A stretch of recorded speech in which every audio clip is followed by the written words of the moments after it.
Hey, Armand here with your forecast for the week of May 19th of 2025. It's an interesting week, but interest is the right word. It's a very mercurial week. It's a very mercurial week. Unlike the past this year, and we don't really have a lot of hot aspects going on this week. We do have Saturn going into Aries on Wednesday, the 21st. We'll have a video out on that. Saturn goes into Aries on the 24th. And that's big doings. It'll probably play out at the collective level. It's a little bit less likely to be really impactful for most of us on a personal level. So, we'll deal with that in a separate video. Again, Wednesday the 21st. You should subscribe in this way and hit the little bell so you get a notification for it. Although sometimes people say they don't get the notifications for it, even if they hit the bell. I don't know. I don't know. Anyways, what's going on this week? Well, on Tuesday, the sun goes into Gemini, and that starts this very Gemini week going. And that happens about 2:54 p.m. or so Eastern time. And you can, it just seems to me to be perfect that that happens something like on a Tuesday, sort of in the middle of the day, or even later in the day if you're in Europe. It seems very appropriate to have it happen on a Tuesday that the sun goes into Gemini. It is the last month of spring for those of us up here in the Northern Hemisphere. Things are sort of tilting towards summer, a little bit less of the classic spring type of thing.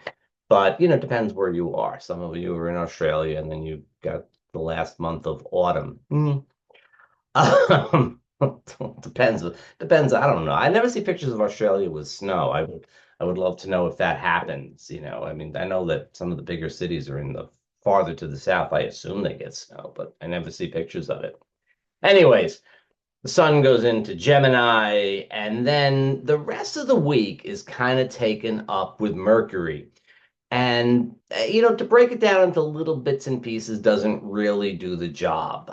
Mercury he starts out in Taurus. This is where he's beginning his week, and he is going to oppose the asteroid Juno, the partnership asteroid. He is going to make a square to Pallas Athene. Now, Mercury Pallas Athene is kind of like Pallas Athene is the one that's going to tell the truth, right? Pallas Athene is the one that is going to get the message out there.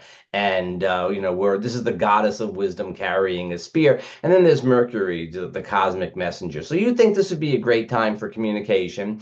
It's entirely possible that it'll be a little bit less than completely harmonious, although Pallas Athene is in Aquarius. It would be fun to see what happens. That's going to go off right around Thursday. Then we have Friday, we have Saturn's ingress into Aries. The only thing I would say about that, though, is it probably doesn't have much to do with us personally. Keep a little eye on the news that day. It'll give us some little indications about what's going on. But we have to wait and see. Then Mercury goes into, this is on Saturday, Mercury goes into Gemini, right? So this is now, we're really increasing the Gemini theme for the week. And Mercury's first aspect, excuse me, right before he goes into, I should redo it, but I'm not gonna. On Friday, Thursday, Friday, before Mercury goes into his home sign of Gemini, he is going to meet with Uranus. So Mercury, the planet of communication, and Uranus, often considered the higher octave of Mercury. Mercury connects with Uranus, which is about mass communication. And so in general, when Mercury is connecting with Uranus, and especially by conjunction, and especially at the very, very end, well, it's 27 degrees of a sign, what we typically see is we get, brilliant ideas, rapid communication, just, here it goes. This is the information you've been looking for. Again, it's a very mercurial week, so Mercury connects with Juno by opposition. And this is sort of saying what needs to be said in relationships. And then the Pallas Athene aspect, I feel, has a little bit more to do with the connection on the public level. But still, if there's something that needs to come out in your personal life or in your work life, this is an opportunity for that. And then Mercury conjunct Uranus. This is very much a tell it like it is, but on the earthy, not the earthly, everything here is on the earthly level, but on the earthy plane, it's about what's going on with our resources and things like that. Nonetheless, for each of us individually, it's an opportunity to get some brilliant ideas. It is an opportunity. Last week we had the Sun conjunct Uranus. And this week we have Mercury conjunct Uranus. And Sun conjunct Uranus, you got to go do your own thing. There's that, urge for individuality. Mercury conjunct Uranus, you want to think out of the box. You want to find new ways of doing things. It's I mean, at the very least, like take a new route to work or something like that. Mix things up, see a different perspective. That's kind of what we're being asked to do here. See a different perspective. Try something that is a little bit different in terms of transportation, in terms of communication, in terms of your own thinking. Maybe pick up a different book or something along those lines. Then Mercury goes into Gemini, and boy, does he have a busy Saturday. It's a very, very busy Saturday. He's going to make sextiles to Saturn and Neptune. Uh, Saturn's just newly arrived in Aries, and Neptune has been there for just about a month or so. And so, again, we're getting a little bit of this vibe of what Saturn in Aries, what Neptune in Aries are going to be about.